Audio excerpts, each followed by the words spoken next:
செம்பியன் மாதேவி இசை வெளியீட்டு விழாவிற்கு வந்திருக்கிற ஊடகத்துறை, பத்திரிகைத்துறை, இணையதள நண்பர்கள் அனைவருக்கும்,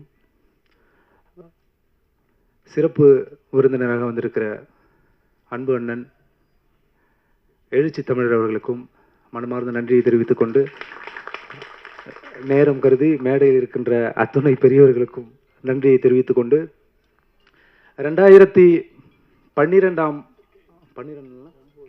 2010ஆம் ஆண்டு இதே மேடையில் இதே இடத்தில் நான் ஒரு திரைப்படத்தின் உதவி இயக்குனராக பணிபுரிந்த பொழுது அந்த படத்திற்கு பாடல், என்னுடைய குருநாதர் அவர்களுடைய படத்தில் பாடல் எழுதியிருந்தேன். முதல் படத்திலேயே அந்த படத்திற்காக இந்த இடத்தில் ஏறி நின்றேன்.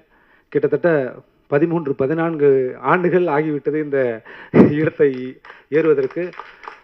ரொம்ப நெகிழ்ச்சியான தருணமாக இருக்கிறது.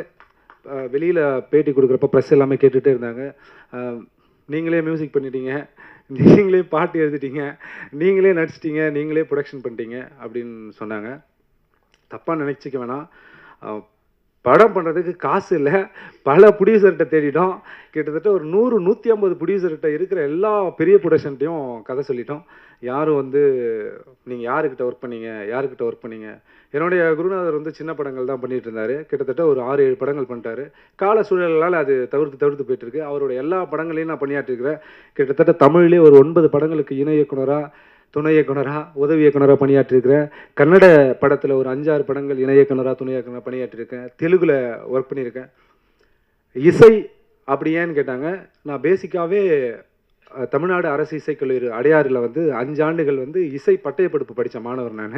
அது இசை பட்டயப்படிப்பு படிக்கிறப்பவே 2008 காலேஜில் சேர்றப்போ 2009 அசிஸ்டன்ட் டைரக்டராக சேர்ந்துட்டேன்.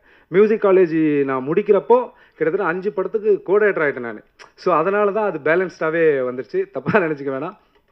இந்த நிகழ்ச்சிக்கு வந்தமைக்காக மீண்டும் ஒரு முறை நன்றியை தெரிவித்துக்கொண்டு, இந்த திரைப்படத்தில் பல சிரமங்கள் இருந்தது. இந்த திரைப்படம் ஆரம்பிக்க காரணமாக இருந்த நன்றி ஒரு 2 நிமிஷத்தில் சொல்லிடுறேன். இந்த திரைப்படம் உருவாகலாம், எப்படி பண்ணலாம் அப்படின்றப்போ ஒரு கதை கருவை நாங்கள் ஒரு யூடியூப் சேனல் வச்சுட்ருக்கோம், கருப்பழகன்னு சொல்லிட்டு. அந்த யூடியூப் சேனலில் கிட்டத்தட்ட ஒரு 30 இண்டிபெண்டன்ட் ஆல்பம்ஸ் பண்ணிகிட்ருக்கோம்.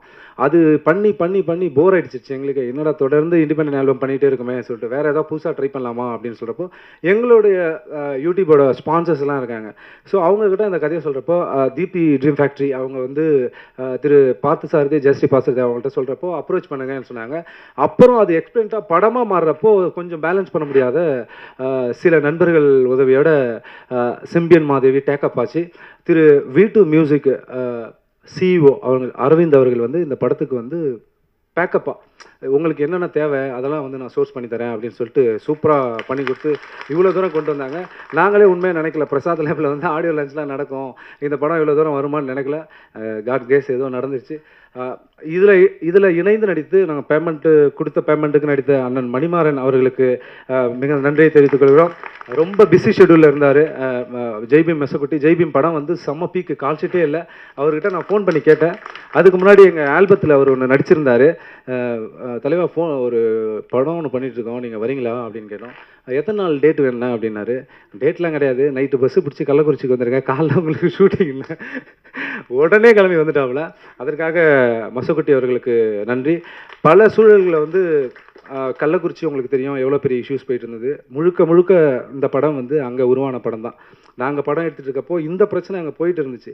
அந்த சூழல்லையே எங்களுடைய படத்துடைய ஒளிப்பதிவாளர் கே ராஜசேகர் அவர்கள் ரொம்ப திறமையாக திடீர்னு கேமரா வச்சா லென்ஸை பிடிங்கிடுவாங்க.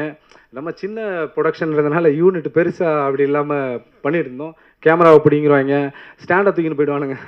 அப்படி ஒரு பிரச்சனை இல்லை. அது எல்லாத்தையுமே சால்வ் பண்ணி ஒரு 3-4 அசிஸ்டன்ஸ் மட்டும் பண்ணி கொடுத்தாரு. அவர்களுக்கும் நன்றி. படத்தொகுப்பாளர் திரு ராஜேந்திர சோழன் அவர்கள் படத்தை நாங்கள் எப்படி எடுத்துகிட்டு கொடுத்துட்டோம். கேட்பாரு, என்னங்க இந்த இடத்துல லைட் லீக் ஆகுது, இந்த இடத்துல என்னங்க இப்படி ஆகுதுன்னு. அதெல்லாம் தெரியுங்க, தெரிஞ்சால் பண்ண மாட்டோமா, பண்ணி கொடுங்க அப்படின்னு பேசி பண்ணி கொடுத்தாரு. ரொம்ப அழகாக சூப்பராக பண்ணி கொடுத்தாரு. அதுக்காக நன்றி. இந்த படத்துக்கு இவ்வளோ பெரிய பாடல்கள் வந்துச்சுன்னா அதுக்கு அந்த வீட்டு மியூசிக்கின் சிஇஓ திரு அரவிந்த் சார் அவர்களே வந்து அந்த ஏனோடின்னு நீங்கள் பாட்டு கேட்டிருப்பீங்க, அந்த பாட்டு ரொம்ப அற்புதமாக எழுதி கொடுத்தாரு. அப்புறம் ஒரு எங்கே போனது, அன்பே பேசுகிறேன்னு சொல்லிட்டு 3 சாங் சார் சூப்பராக எழுதி கொடுத்துருந்தாரு. திரு வா கருப்பன் நீண்டகால நண்பர், கிட்டத்தட்ட 10-15 ஆண்டுகளாக திரைப்பட பாடலாசிரியர் இருக்கார். ஒரு 50 பாடல்கள் திரைப்படத்தில் எழுதியிருக்காரு. ஏனோ சூழல் வெற்றி கிடைக்கல. செம்பியன் மாதேவி மிகப்பெரிய வெற்றி அவருக்கு தருண் இந்த நேரத்தில் சொல்லிக்கிறோம். அவருக்கும் இந்த நேரத்தில் நன்றியை தெரிவித்துக் கொள்கிறோம். திரு ரெஜினா அவர்கள் செகண்ட் ஹீரோயினாக பண்ணி கொடுத்தாங்க. தேங்க்யூ மேடம், உங்களோட பிஸி ஷெடியூலில் வந்து பண்ணி கொடுத்ததுக்கு நன்றி. திரு குமரேசன் அவர்களும் நன்றி, நல்லா பண்ணி கொடுத்தாங்க, அவர்களுக்கும் நன்றி. நடன இயக்குனர் திரு சக்தி அவர்களும் சூப்பராக பண்ணி கொடுத்தாங்க, அவருக்கும் நன்றி. என்னுடைய அண்ணா ஒரு 2 நிமிடம் நான் என்னுடைய உதவி இயக்குநர்களுக்கு மட்டும் ஒரு மரியாதை செய்யணும்னு நினைக்கிறேன். ஒரு 2 நிமிடம். திரு அபி பால்ராஜ் வாங்க சார். சாப்பிட போடுங்க.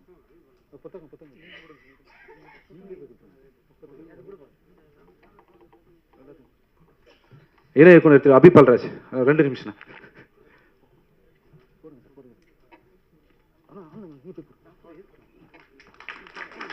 திரு தளபதி கார்த்திக் இணை இயக்குனர்.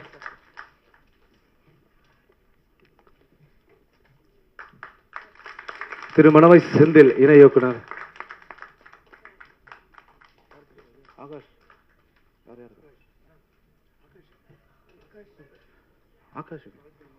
திரு ஆகாஷ் உதவி இயக்குனர். திரு தீபன் சரவணன் உதவி இயக்குனர். தீபன் சரவணன். திரு அருண் உதவி இயக்குனர். அருண் கமெண்ட் வேற கமெண்ட் எல்லாம் வந்தாங்க. இந்த திரைப்படம் சிறப்பாக வந்த தயாரிப்பு மேற்பார்வை பார்த்த நண்பர் சுரேஷ்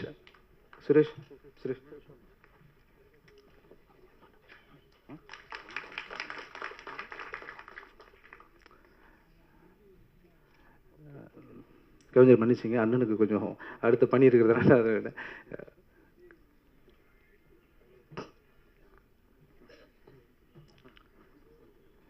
இந்த திரைப்படத்திற்கு அற்புதமான பின்னணி இசை அமைத்து கொடுத்த என்னுடைய வழிகாட்டி, என்னுடைய குரு திரு ஏடி ராம் சார் அவர்களுக்கு ஒரு முறை நன்றியை தெரிவித்துக் கொள்கிறேன். விரைவில் திரைப்படம் வெளிவர இருக்கிறது. இதேபோல் ஊடகத்துறை நண்பர்கள் சிறிய படங்களுக்கு நிச்சயமாக இது ஆணவ கொலை சம்மந்தப்பட்டது இல்லை, புதுசாக ஒரு விஷயத்தை பேசியிருக்கோம். பாருங்கள், தப்பாக ட்ரெய்லரை பார்த்து எதுவும் நீங்கள் யூகிக்காதீங்க, படம் பாருங்கள். இன்னும் சில மாதங்களில் வந்து படம் ரிலீஸ் ஆகுது, பேச்சுவார்த்தை நடந்துருக்கோம். சின்ன படம்ன்றதுனால தேட்டர் கிடைக்கல, அந்த பிரச்சனையும் இந்த ஆடியோ லான்ச் எவ்வளோ சந்தோஷமாக நடக்குதோ அதே மாதிரி திரைப்பட வெளியீடையுமே சந்தோஷமாக வெளியிடுவோம். இந்த நிகழ்ச்சி அற்புதமாக ஒருங்கிணைப்பு செய்து கொடுத்த பிஆர்ஓ கார்த்தி அவர்களுக்கும் இந்த நேரத்தில் நன்றியை தெரிவித்துக் கொள்கிறோம். உறுதுணையாக இருந்த பிஆர் கார்த்தி அவர்களுக்கும் நன்றியை தெரிவித்துக் கொண்டு இந்த நல்லதொரு வாய்ப்பை கொடுத்த அனைவருக்கும் நன்றி கூறி விடைபெறுகிறேன். நன்றி, வணக்கம். பேர் ஏதாவது விட்டு இருந்தால் தயவு செஞ்சு மன்னிச்சிருங்க. தேங்க்யூ. இவர் பேசுறதுக்காக தான் எல்லாருமே காத்துட்டு இருக்கோம் நினைக்கிறேன். இத்தனை நாள் அண்ணாந்து பார்த்துட்டு இருந்தேன், இப்போ பக்கத்தில் பார்க்கறது எனக்கு ரொம்ப ரொம்ப சந்தோஷம். ஸோ எஸ், எழுச்சி தமிழர் டாக்டர் துல் வாங்க ஐயா ப்ளீஸ். எனக்கு அப்படியே நடுங்குது அவர் கூப்பிட்றதுக்கே. திருமாவளவன் சார், நீங்கள் எவ்வளோ நேரம் வேணால் பேசலாம். இன்று நம்முடைய அறம் படத்தின் இயக்குனர் கோபி நயினார் அவர்கள் இயக்கியுள்ள மனுஷி என்கிற ஒரு திரைப்படத்தின் முன்னோட்ட காட்சியை பார்க்கிற ஒரு சூழல் அமைந்தது. திரு வெற்றிமாறன் அவர்களின் தயாரிப்பில் கோபி நயினார் அவர்களின் இயக்கத்தில் விரைவில் வெளிவர இருக்கிற இசையமைப்பாளர் இளையராஜா அவர்களுடைய இசையில், பின்னணி இசையில் விரைவில் வெளிவர இருக்கிற மனுஷி திரைப்படத்தை பார்த்தோம். அதனால்தான் 3 பேரும் ஒன்றாக வந்து சேர்ந்திருக்கிறோம். இயக்குனர் கோபி அவர்களும் நம்முடைய அண்ணன் கவிஞர் காசிமுத்து மாணிக்கம் அவர்களும் இந்த நிகழ்ச்சிக்கு திடீர் விருந்தாளிகளாக வந்திருக்கிறார்கள். இதற்கு காரணம், நாங்கள் ஒன்றாக அந்த திரைப்படத்தை முன்னோட்ட காட்சியை பார்த்துவிட்டு அடுத்து தவிர்க்க முடியாத இன்னொரு நிகழ்விலும் பங்கேற்றுவிட்டு இங்கே வந்து சேருவதற்கு, போக்குவரத்து நெரிசலையும் தாண்டி வந்து சேருவதற்கு காலத்தாழ்வு நேர்ந்து விட்டது. நெடுநேரமாக நீங்கள் காத்திருக்கிறீர்கள்.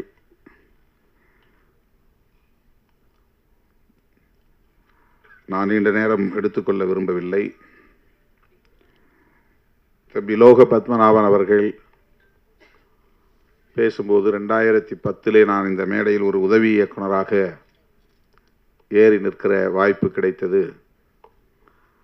13-14 ஆண்டுகளுக்கு பிறகு ஒரு இயக்குனராக இந்த மேடையில் நான் வந்து நிற்கிறேன். இது ஒரு அருமையான தருணமாக நான் பார்க்கிறேன் என்று தன்னுடைய நெடிய பயணத்தை திரும்பி பார்க்கிறார். இந்த இடத்தை எட்டுவதற்கு ஒரு மாமாங்கம் தேவைப்பட்டிருக்கிறது. 12 ஆண்டுகளுக்கு மேலாக எப்படி இவர் இயக்குகிறார், எழுதுகிறார், நடிக்கிறார், இசையும் அமைக்கிறார் என்று பலரும் இங்கே வியப்பாக கேள்வி எழுப்பினார்கள். அதற்கு நான் விடை சொல்கிறேன் என்று தன்னுடைய போராட்ட வாழ்வை பகிர்ந்து கொண்டார். எத்தனை திரைப்படங்களில் உதவி இயக்குனராக, எத்தனை திரைப்படங்களில் துணை இயக்குனராக, இணை இயக்குனராக பணியாற்றினேன்.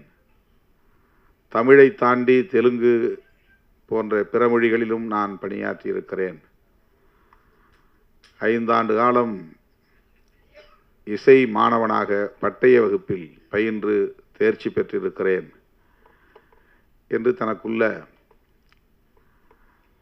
தகுதி நிலைகளையும் இங்கே எடுத்துரைத்தார். இத்தனை தகுதிகள் இருந்தும், ஆற்றல் இருந்தும், அனுபவம் பட்டறிவு இருந்தும் தான் எண்ணியதை எய்துவதற்கு, அடைவதற்கு இந்த களத்தில் எவ்வாறு போராட வேண்டியிருக்கிறது என்பதைத்தான் அவருடைய உரை நமக்கு உணர்த்தி இருக்கிறது. 13 ஆண்டுகளுக்கு பிறகு ஒரு இயக்குனராக இப்போது அவர் இந்த மேடையிலே நிற்கிறார். அவர் இயக்கிய, படைத்திருக்கிற அந்த திரைப்படத்தின் இசை தட்டினை வெளியிடுவதற்கான ஒரு வாய்ப்பை எனக்கு வழங்கி எனக்கு பெருமை சேர்த்திருக்கிறார். அதற்காக நான் அவருக்கு முதலில் நன்றியை தெரிவித்துக் கொள்கிறேன். திரைப்படத்தை முழுமையாக பார்த்தால்தான் அதை பற்றி நாம் சொல்ல முடியும்.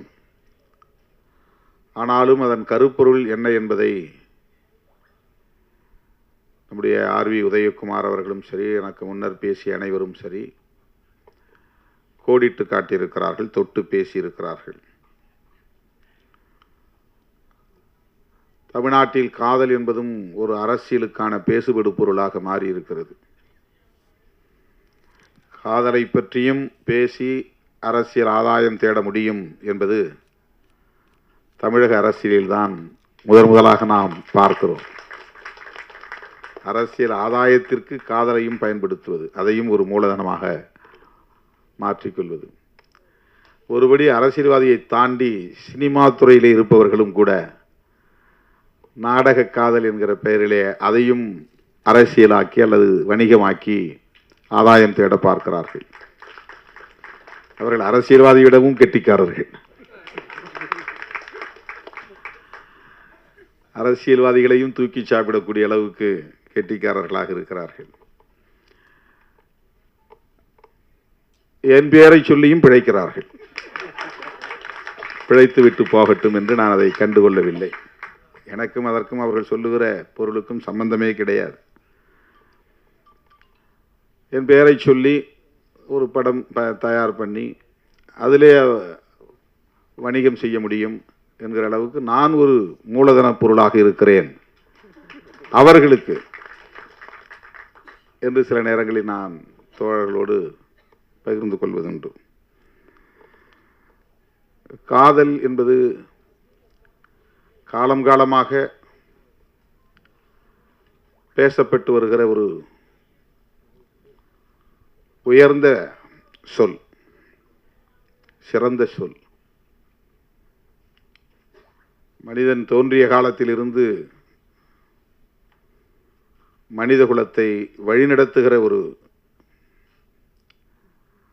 வலிமை மிக்க சொல் காதல். யாரும் சொல்லி வருவதில்லை, தூண்டியும் வருவதில்லை. அது ஒரு இயல்பான உணர்வு. அதில்தான் ஆர்வி உதயகுமார் அவர்கள் காதலித்து பார்த்தால்தான் காதலை புரிந்து கொள்ள முடியும் என்று சொன்னார். பாடம் எடுத்து புரிந்து கொள்ள முடியாது. அறிவியலை பாடம் எடுத்து சொல்லித்தர முடியும், கணக்கை பாடம் எடுத்து சொல்லித்தர முடியும். அதற்கெல்லாம் ஆசிரியர்கள் உண்டு. காதலுக்கு ஆசிரியர்கள் கிடையாது. அது இயல்பான உணர்வு. அப்படி சொல்லித்தரவும் முடியாது.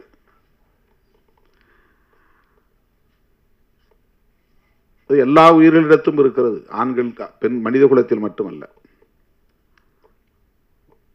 உயிரினங்களுக்கு இருக்கிற ஒரு பொதுவான உணர்வு அது. அது உலகம் தழுவிய ஒரு பொது உணர்வு. எல்லா உயிரினத்துக்கும் பொதுவான உணர்வு அது. அது மனுஷனுக்கு மட்டும்தான் இருக்குங்கிறது கிடையாது. உயிரினமாக இருக்கக்கூடிய இரு பாலினத்துக்கு இடையில் அவரவர் அந்தந்த உயிரினங்களுக்கு ஏற்ப அது நிகழ்கிறது. நம்மால் உணர முடியாமல் இருக்கலாம். பறவைகளுக்கு இடையிலே நிகழ்கிறது, ஊர்வன இடையே நிகழ்கிறது, விலங்குகளிடையே நிகழ்கிறது. மனிதனால் அது உணர முடியாது. மனிதர்களுக்கிடையே இருக்கிறது. ஆனால் 100 விழுக்காடு ஒவ்வொருவரும் காதலித்து தான் திருமணம் செய்கிறார்களா என்றால் இல்லை.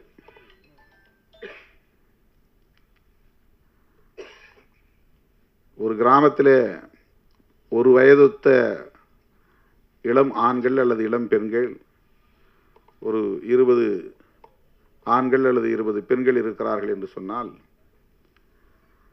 அவர்கள் அனைவருமே யாரையாவது காதல் செய்து தமது வாழ்க்கையை தீர்மானிக்கிறார்களா என்றால் கிடையாது. அங்கொன்றும் இங்கொன்றுமாகத்தான் அது நடக்கிறது. அதற்கான வாய்ப்பு உருவாகிறது. உணர்வு இருக்கும், அது கனியாது, மலராது, அந்த சூழல் உருவாகாது. ஆகவே இது ஒரு தன்னியல்பான ஒன்று.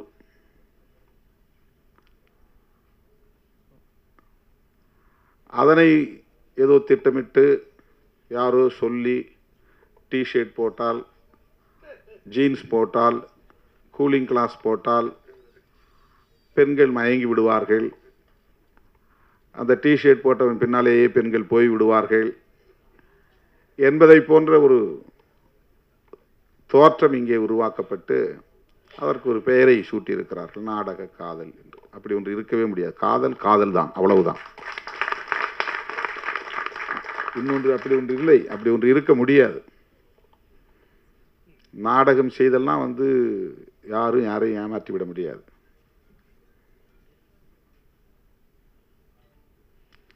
நாம் பெற்ற பிள்ளைகளையே நாம் குறைத்து மதிப்பிடுவதாக ஆகிவிடும். நாம் பெற்ற பிள்ளைகளையே நாம் அவமதிப்பதாக ஆகிவிடும். இழிவு செய்வதாக ஆகிவிடும். யாரையோ பழிப்பதற்காக, யாரையோ இழிவுபடுத்துவதற்காக நாம் பெற்ற பிள்ளைகளை நாம் கொச்சைப்படுத்தக்கூடாது.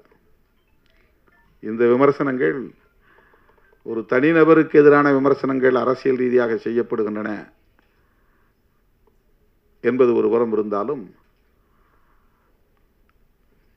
பெண்களை, நம் வீட்டு பிள்ளைகளை, பெண் பிள்ளைகளை அது கொச்சைப்படுத்துகிற ஒன்று.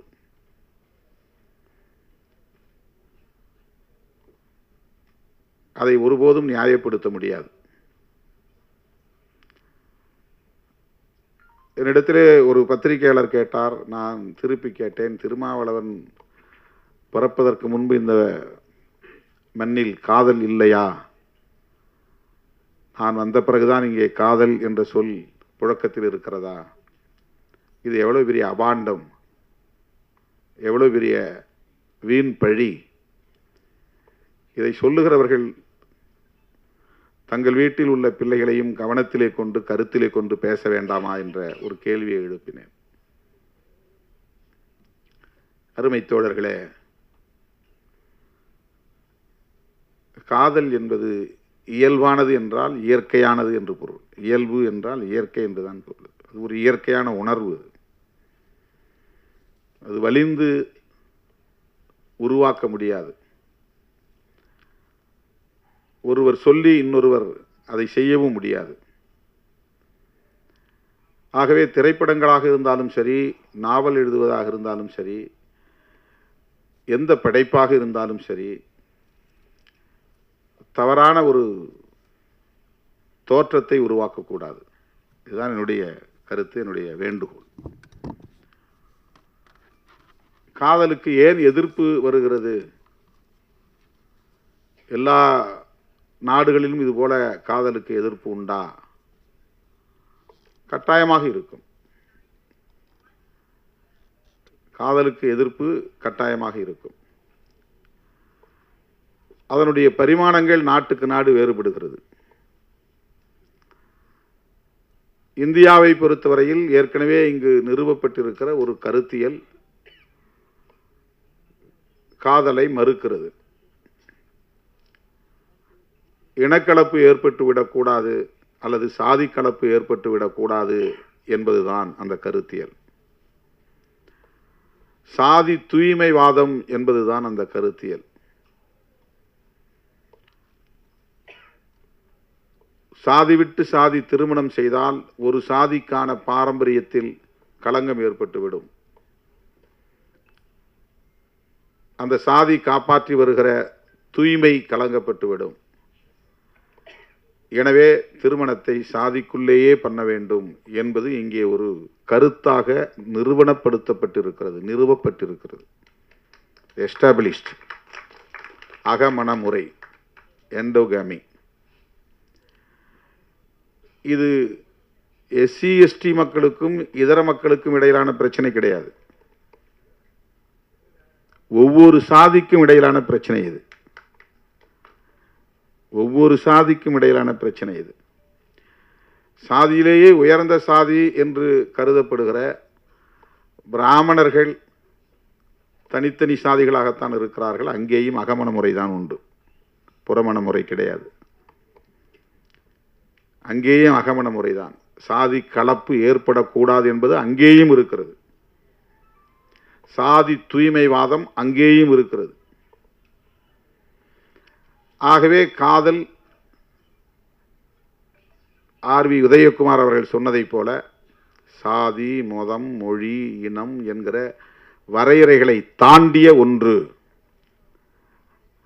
அதை தடுப்பது இந்த கருத்தியல். சாதி விட்டு சாதியெல்லாம் காதலிக்கக்கூடாது. காதலித்தால் வெட்டுவோம். இது ஏன் நிகழ்கிறது? இனக்கலப்பு ஏற்படக்கூடாது, சாதி தூய்மை பாதுகாக்கப்பட வேண்டும். சாதி தூய்மை பாதுகாக்கப்பட வேண்டும் என்பதற்காக தண்டனை வழங்கப்பட்டது.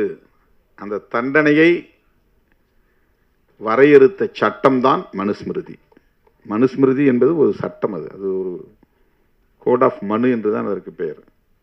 அதுதான் அந்த தண்டனையை தருகிறது. சாதி விட்டு சாதி திருமணம் பண்ணால் அவங்கள அலோவ் பண்ணக்கூடாது. 2 பேரையும் ஒழிக்கணும். இல்லைன்னா சாதி கலப்பு ஏற்பட்டுரும். சாதி கலப்பு ஏற்படக்கூடாது என்பது ஒரு கருத்தியலாக இந்த மண்ணில் நிலைநிறுத்தப்பட்டிருக்கிறது. அந்த கருத்து தான் காதலுக்கு எதிர்ப்பாக நிற்கிறது. அதுதான் நாடக காதல் என்கிற புதிய சொல்லாடலை எல்லாம் கொண்டு வந்து நிறுத்துகிறது. படைப்பாளர்கள் அதை தாண்டி சிந்திக்க வேண்டும். அதனால்தான் கலைஞர்கள், படைப்பாளர்கள் சுதந்திரமானவர்களாக இருக்க வேண்டும். இந்த மாதிரியான எந்த பிற்போக்கான கருத்தியலுக்குள்ளும் போய் சிக்கிக் கொள்ளக்கூடாது. அவர்கள் இயல்பான வாழ்வியலோடு இயைந்து இயங்கக்கூடியவர்களாக இருக்க வேண்டும்.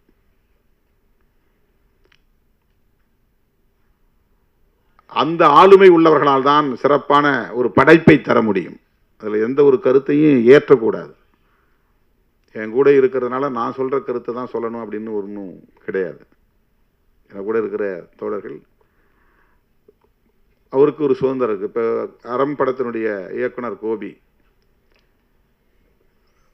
எம்மோடு இணைந்து அரசியல் களத்திலும் பணியாற்றுகிறார்.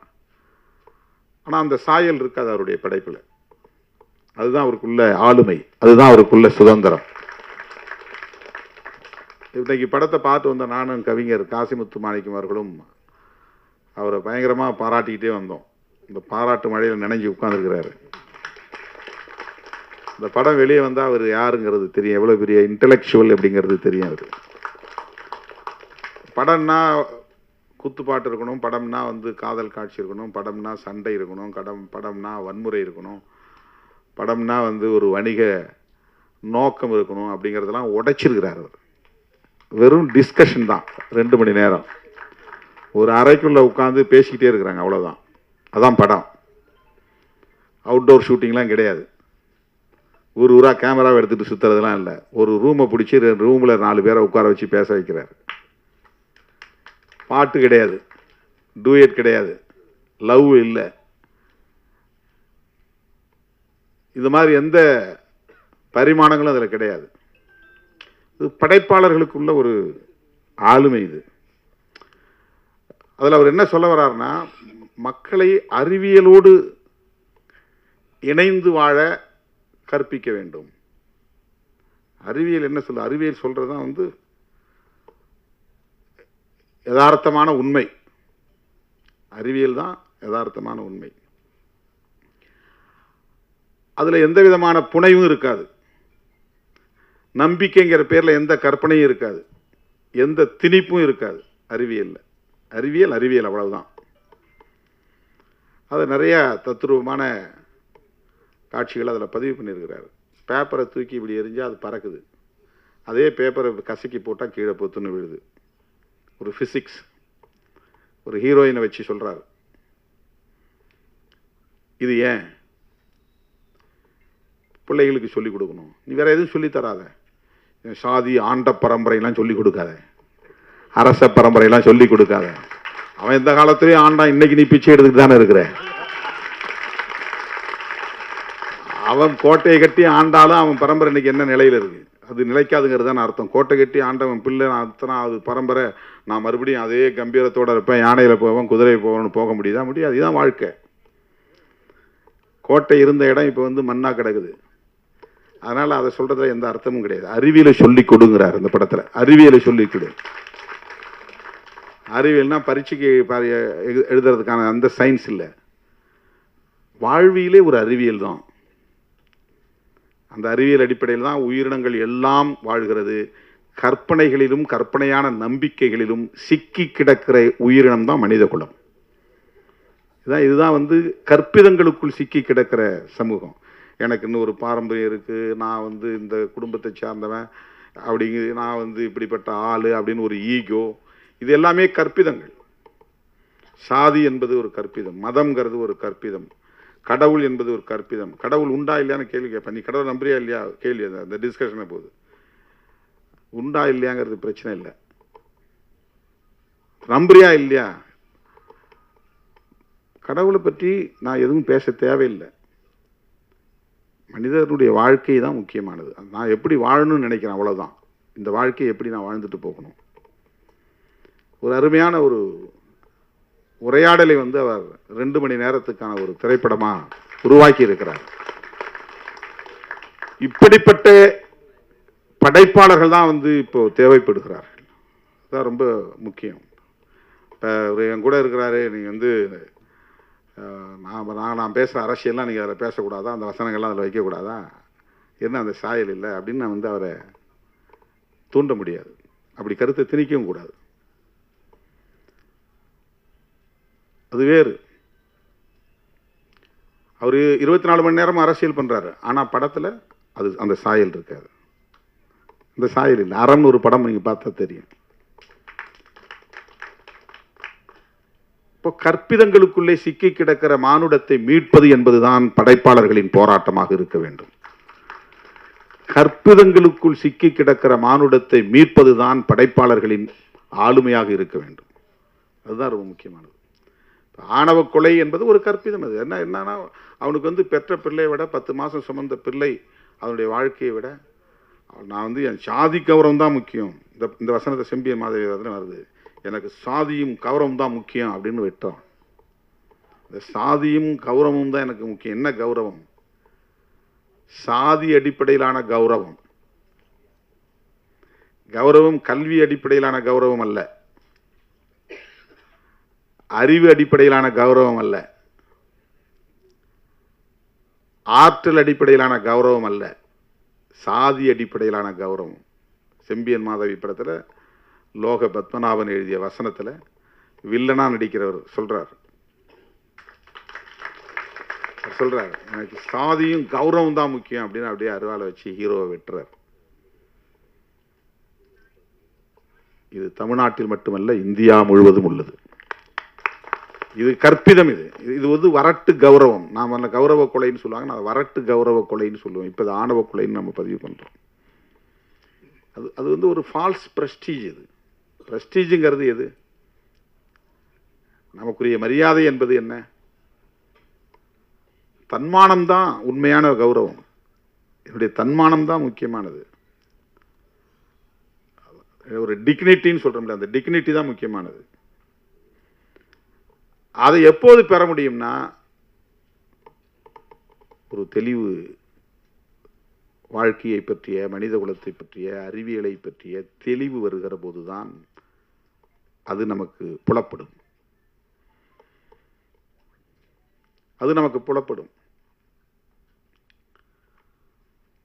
ஆகவே செம்பியன் மாதேவி ஒரு ட்ரெய்லர் தான் போட்டிருக்காரு, முழு படம் நம்ம பார்க்கல. அதில் வரக்கூடிய காட்சி, அதில் வரக்கூடிய வசனம், காதலுக்கு எதிர்ப்பு சாதியின் பெயரால் இருக்கிறது, அதை பற்றி அதில் பேசப்படுகிறது என்பதை நம்மால் உணர முடிகிறது. இதை ஏன் திரும்ப திரும்ப பேச வேண்டும்? எதற்காக இதை திரும்ப திரும்ப நாம் படமாக்க வேண்டும்? திரும்ப திரும்ப விவாதிப்பதன் மூலம்தான் ஒரு பிரச்சனை தீர்வை எட்டுகிறது. மீண்டும் மீண்டும் உரையாடல் தேவைப்படுகிறது. நாம நிறைய காலத்தில், கடந்த காலங்களில் அரசியல் என்னன்னா, காஸ்ட்டை பற்றிலாம் பேசக்கூடாது, நமக்கு தான் காஸ்ட் கிடையாது அப்படின்னு தள்ளி விட்டுருவாங்க. சாதி பிரச்சனை பற்றி பேசக்கூடாது, நம்ம இடத்த சாதி பிரச்சனை இல்லை, ஆனால் இருக்கு, உண்மையில் இருக்கு. மனுஷன் பிறந்ததிலிருந்து சாகிற வரையிலும் அவனை அறியாம அவனை வழி நடத்திட்டு இருக்கிறது சாதி உளவியல். இந்திய மண்ணை பொறுத்தவரையில் அவன் உடுத்துறதிலிருந்து, உண்ணுவதிலிருந்து, உறங்குகிற வரையில் அவனை அறியாமல் அவனை வழிநடத்துவது சாதி உளவியல். இது வந்து டிஎன்ஏலே வந்து அதுக்கான கட்டமைப்பை போட்டாங்க. நான் சாதி ஒழிப்பை பேசினா கூட என்னை ஏதோ ஒரு சக்தி இயக்கி கொண்டிருக்கிறது, அதில் டாமினன்ட் ஆதிக்கம் செலுத்துவது சாதியாக தான் இருக்கு. நான் யாரோட உறவாட முடியும்? நான் யாரை நட்பாக வச்சுக்க முடியும்? எனக்கு யார் அக்சஸாக இருக்கிறாங்க, ஈஸி அக்சஸாக இருக்கிறாங்க? இந்த சமூகம் அப்படி கட்டமைக்கப்பட்டிருக்கு. அந்த மாதிரி தான் வந்து நண்பர்கள், அந்த மாதிரி தான் உறவுகள், அந்த மாதிரி தான் வந்து இயக்கம், நடவடிக்கைகள் இந்த மண்ணில் அமைக்கப்பட்டிருக்கிறது. நாம் ஏன் இதை வேண்டாம் என்று சொல்லுகிறோம்? இதற்கு ஒரு நீண்ட நெடிய கசப்பான அனுபவங்கள் இருக்கிறது. நான் மட்டும் சொல்லவில்லை, ஐயன் திருவள்ளுவன் சொல்லியிருக்கிறார் 2000 வருடங்களுக்கு முன்னால். காதலை வாழ்த்துகிறார், சாதியை ஒழிக என்கிறார். இது ஐயன் திருவள்ளுவனுடைய நிலைப்பாடு. அதுக்கும் பின்னால போனால் கௌதம புத்தரும் அதுதான் சொல்றாரு.